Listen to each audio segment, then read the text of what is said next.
¿Cómo están mis queridos estudiantes? Les habla la licenciada Sandra Herrera. Vamos a iniciar un nuevo tema sobre medidas de dispersión y forma.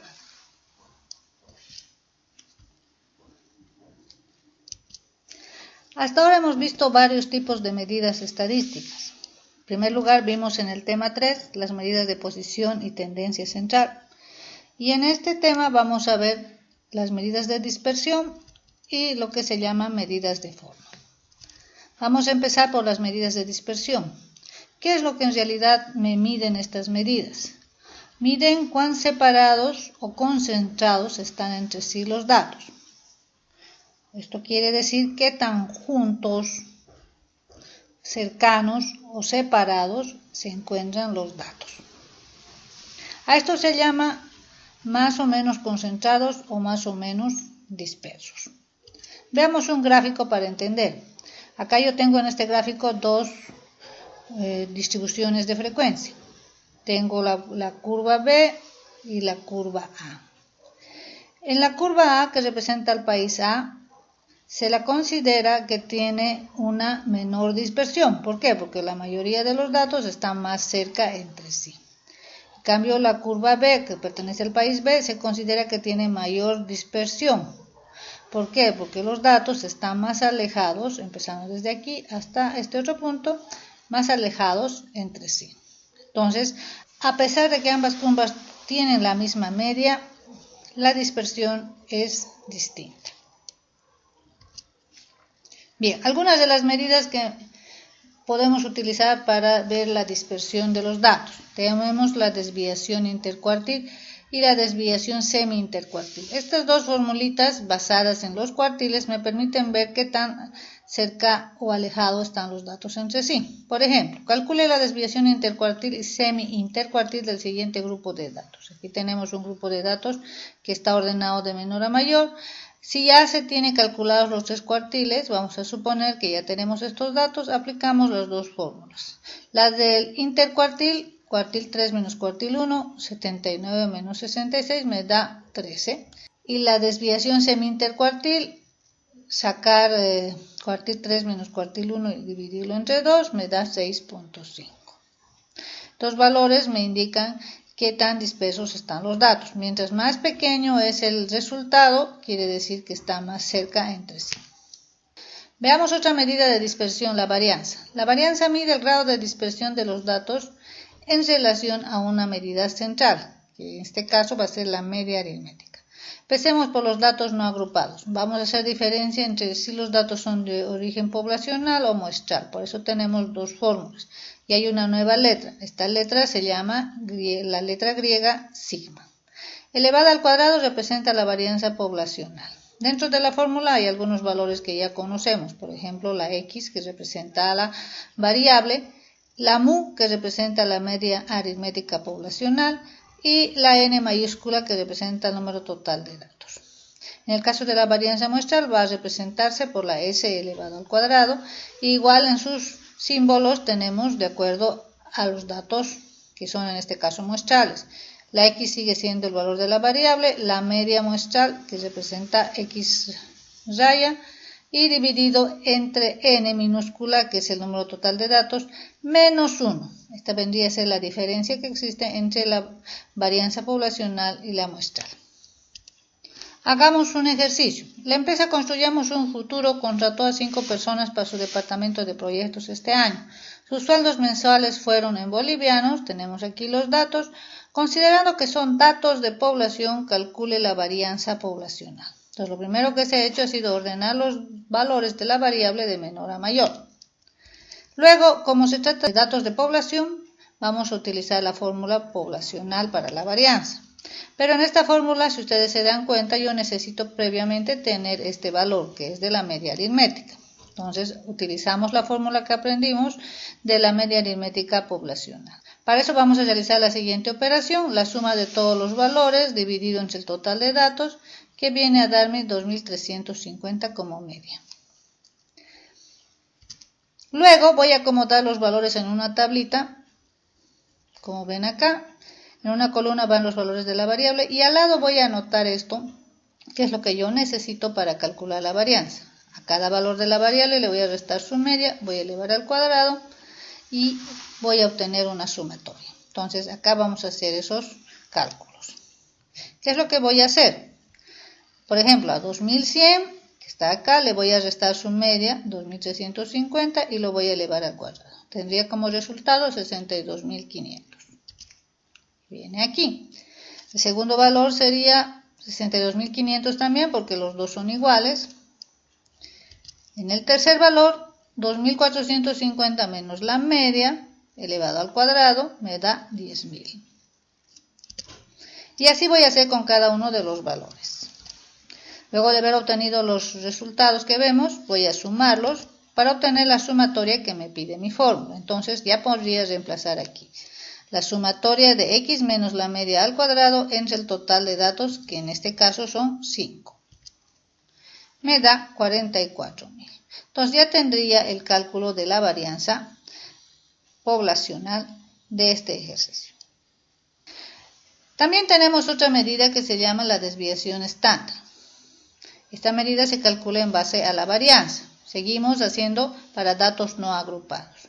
Los símbolos también van a depender de si es población o muestra el origen de nuestros datos. Seguimos utilizando sigma, pero en este caso para la desviación estándar ya no lleva el cuadrado, y S para la muestral. Entonces, si nos fijamos, la fórmula de la desviación es igual a la raíz cuadrada de sigma al cuadrado, que viene a ser nuestra varianza poblacional. Y si yo reemplazo aquí la fórmula que vimos anteriormente, tendría lo que vemos a continuación. Igual para la muestral, la S o desviación estándar muestral es igual a la raíz de la varianza muestral, ¿no? Entonces la fórmula a reemplazar dentro de la raíz es la que vimos anteriormente. Vamos a hacer el mismo ejemplo que utilizamos anteriormente. Supongamos que ahora queremos calcular la desviación estándar. Entonces, si yo aplico la fórmula, para obtener la desviación estándar le voy a sacar la raíz a la varianza. Mi varianza me daba 44.000, entonces me da el resultado de 209.76. En realidad la varianza y la desviación estándar me muestran lo mismo, cuán separados están los datos en relación a la media aritmética. Dice que la desviación estándar es una medida más exacta que la varianza. Hagamos otro ejemplo. Minoy Limitada tiene un equipo de ventas formado por 6 personas que visitan grandes almacenes distribuidores de abarrotes. Cada sábado por la mañana rinden un informe del número de almacenes visitados. A continuación se tiene la cantidad de visitas de la semana pasada ordenadas de menor a mayor. Considerando que son datos muestrales, se determine la varianza y desviación estándar. En este caso vamos a considerar que son muestrales. Estos son nuestros datos que están ordenados de menor a mayor. Y voy a utilizar la fórmula para varianza muestral. La fórmula me pide que haga la resta de la media aritmética a los valores de x. Entonces obtendré primero la media aritmética, sumados todos estos valores dividido entre 6, que son la cantidad de datos, me da 43.67. Organizamos la tablita y en la columna de al lado vamos a hacer el cálculo de restar de cada valor la media y elevar al cuadrado. Entonces, para el primero tendría 38 menos la media de 43.67 al cuadrado me da 32.15. Para el segundo valor, 40 menos la media de 43.67 elevado al cuadrado me da 13.47. Y así sucesivamente, resueltos todos los cálculos, los voy a sumar. Y es esta sumatoria la que voy a dividir entre n-1 para obtener la varianza muestral. Reemplazando en la fórmula tendríamos 113.34 entre n-1, que es 6 menos 1, 22.67 como varianza muestral.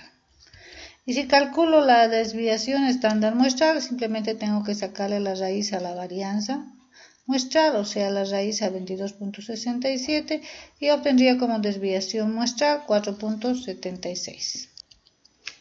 ¿Cómo sería en el caso de los datos agrupados? Aquí tenemos las dos fórmulas para población y para muestra. La diferencia entre las fórmulas con la anterior es que ya vamos a incluir en la fórmula la frecuencia, porque ahora vamos a estar trabajando tablas de distribución de frecuencias, ¿no? Aquí vamos a tener la sumatoria de la frecuencia por la variable menos la media elevada al cuadrado, y en el denominador la frecuencia sumada, que me viene a dar el total de datos. En el caso de la varianza muestral es la misma fórmula, solo que los símbolos cambian. Aquí utilizo X raya para la media aritmética y en el denominador voy a utilizar el n-1. Hagamos un ejemplo. Primero, para tabla de tabulación discreta. Un taxista registró el número total de clientes que tiene por día durante un mes y obtuvo los resultados que se muestran en el cuadro siguiente. Tratándose de datos de población, calcule la varianza. Iniciaremos con datos poblacionales. Entonces aquí tenemos los datos de la tablita, su frecuencia, y aquí al lado hemos creado dos columnas. Una que nos va a ayudar a calcular la media aritmética y otra que me va a ayudar a hacer los cálculos para la varianza. Inicialmente, como se tratan de datos población, voy a utilizar esta fórmula para la varianza. Calculemos la media de acuerdo a la fórmula del tema anterior, f por x, y eso es lo que vamos a calcular en esta columna.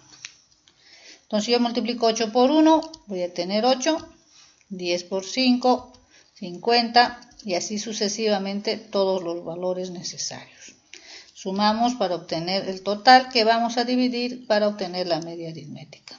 Como son 25 datos, será 317 entre 25 y la media será de 12.68. Esta es la que vamos a utilizar para hacer este cálculo en la columna de al lado. Entonces, lo primero que vamos a hacer va a ser la frecuencia, que en este caso es 1, por la variable que es 8, menos la media de 12.68 al cuadrado, me da 21.9. Para el segundo valor, la frecuencia que es 5, por la variable que es 10, menos la media de 12.68 al cuadrado, me da 35.91. Y así vamos a resolver todos los valores de esta columna. Luego lo sumaremos para obtener 133.38, que es lo que vamos a reemplazar y que es la sumatoria que solicita la fórmula. Entonces 133.38 entre total de datos, que son 25, la suma de las frecuencias me da 5,34.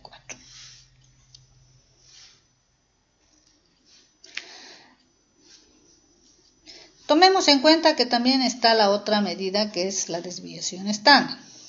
Como en el caso anterior, la desviación estándar, tanto para población como para muestra, es el resultado de sacarle la raíz a la varianza.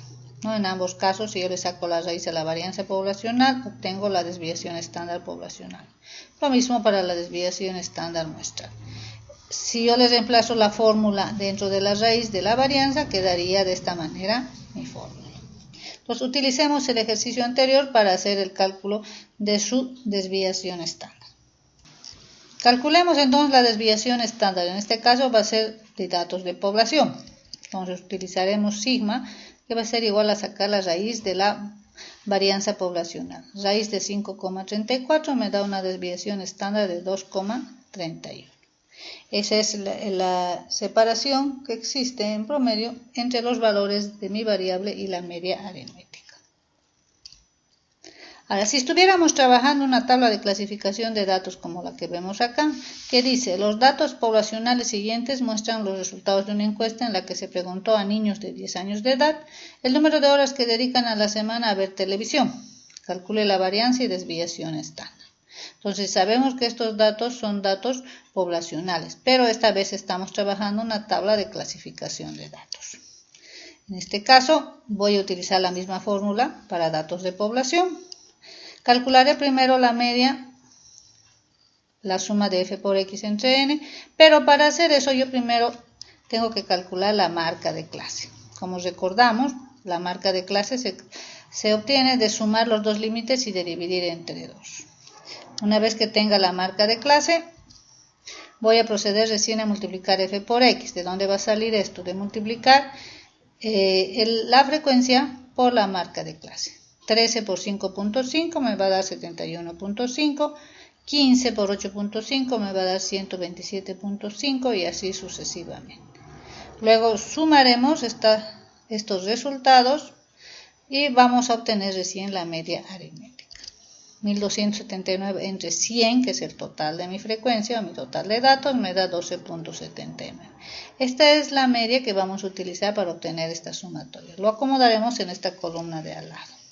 Entonces iremos haciendo los cálculos. Para la primera, 13 por la variable, que en este caso vamos a tomar el valor de la marca de clase, 5.5 menos la media aritmética, 12.79 elevado al cuadrado, me da 690,87. Para el segundo valor, 15 por el valor de la marca de clase, 8.5 menos la media elevado al cuadrado, me da 276.06. Y así sucesivamente los otros tres valores. Obtenido todos los resultados, voy a sumarlos para que esta suma sea reemplazada en la fórmula de la varianza. Entonces, 1714.59 entre el total de datos, que es 100, me da 17.15. Y si obtenemos la desviación estándar, en este caso poblacional, voy a sacarle la raíz a la varianza y obtendré 4.14. Entonces el procedimiento entre las dos tablitas es muy parecido, solo que acá necesitamos la marca de clase. ¿Qué sucedería si trabajamos datos muestrales? Aquí tenemos un ejemplo que dice: se realizó un estudio para ver cuántas personas se forman a cierta hora en los cajeros automáticos del Banco Mercantil, localizado en 25 establecimientos comerciales elegidos al azar, y se obtuvieron los resultados que se muestran en el cuadro siguiente. Considerando que se trata de un estudio muestral, calcular la varianza y desviación estándar. Vamos a ver para muestra en este caso. Aquí tenemos la tablita que ya la hemos llenado, cómo hemos obtenido estos resultados. Primero hemos usado la fórmula de varianza, pero muestral, porque se trata de datos muestrales. Para hacer esta fórmula hemos calculado previamente la media muestral, que es la sumatoria de f por x entre n.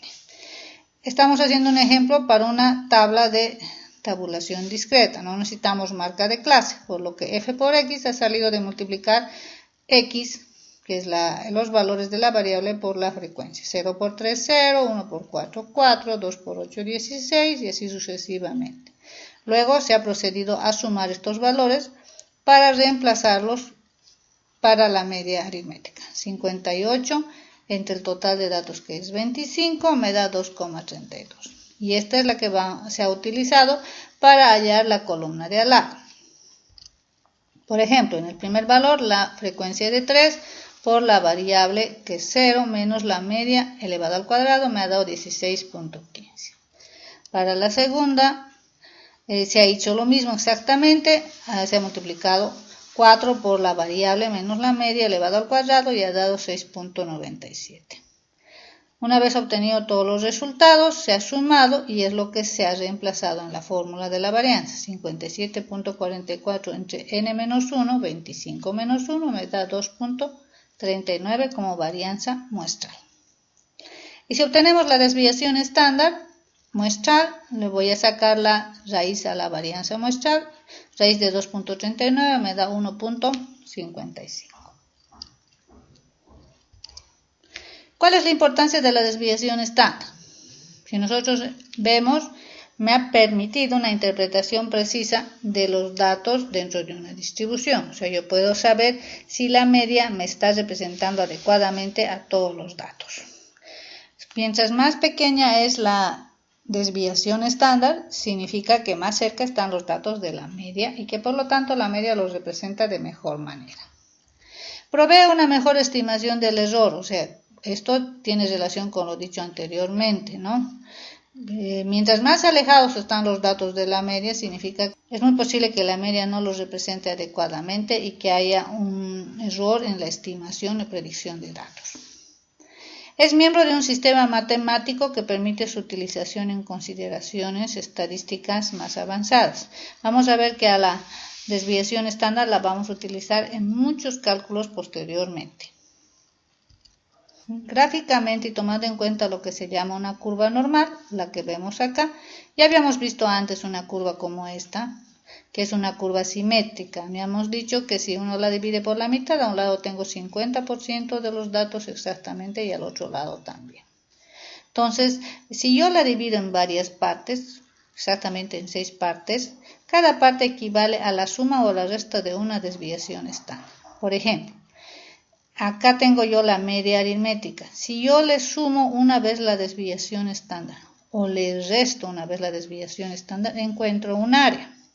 Y este sector representa exactamente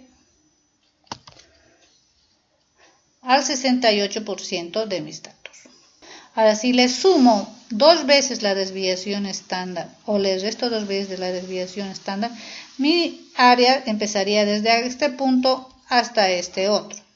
Eso quiere decir que estoy hablando de toda esta área de aquí a aquí. Y que representa al 95% de los datos. Y si le sumamos a la media 3 veces la desviación estándar o le restamos 3 veces la desviación estándar, estamos hablando de un área mucho más amplia que equivale al 99.7% de los datos, que es prácticamente el 100%. Esta es la relación que se establece entre la desviación estándar y la curva normal. Un último coeficiente de las medidas de dispersión sería el coeficiente de variación. El coeficiente de variación me hace una medida de dispersión relativa, o sea, yo lo voy a transformar los valores que hemos visto en valores porcentuales. Y estos valores me van a permitir que yo pueda realizar comparaciones entre diversos conjuntos de datos, aunque no sea la misma variable de medición, para ver cuáles tienen mayor o menor dispersión. Aquí tenemos 2 fórmulas para valores poblacionales y para valores muestrales. Su interpretación va a depender. Si está de 0 a 50%, se dirá que es baja la dispersión, y si está de 50% a 100, se dirá que es alta la dispersión. Vamos a ver los 2 ejercicios que hicimos. En el último que hicimos hablábamos de un estudio realizado acerca de personas que se formaban a cierta hora en los cajeros automáticos. Aquí vimos los cálculos, obtuvimos una desviación de 1,55 y una media de 2,32. Si yo calculo el coeficiente de variación, reemplazo la desviación estándar de 1,55 entre la media de 2,32 por 100, voy a obtener un valor de 66,81. Como están entre 50 y 100, podría decir que se trata de una alta dispersión. Y si recordamos este otro ejercicio, que hablábamos de datos poblacionales, donde se mostraban los resultados de una encuesta que se le preguntó a niños de 10 años acerca de las horas que se dedican a ver televisión. Teníamos el dato de la desviación de 4,14 y la media de 12,71. Aplicamos el cálculo del coeficiente de variación, en este caso va a ser poblacional, reemplazamos los valores de la desviación estándar y la media aritmética por 100 y obtenemos 32,37%. Como está entre 0 y 50, podemos decir que se trata de una baja dispersión. Y si tratamos de comparar el resultado de ambos ejercicios, ¿cuál de los 2 resultados tiene menor dispersión? Nuestra respuesta sería el segundo ejercicio que estamos mostrando.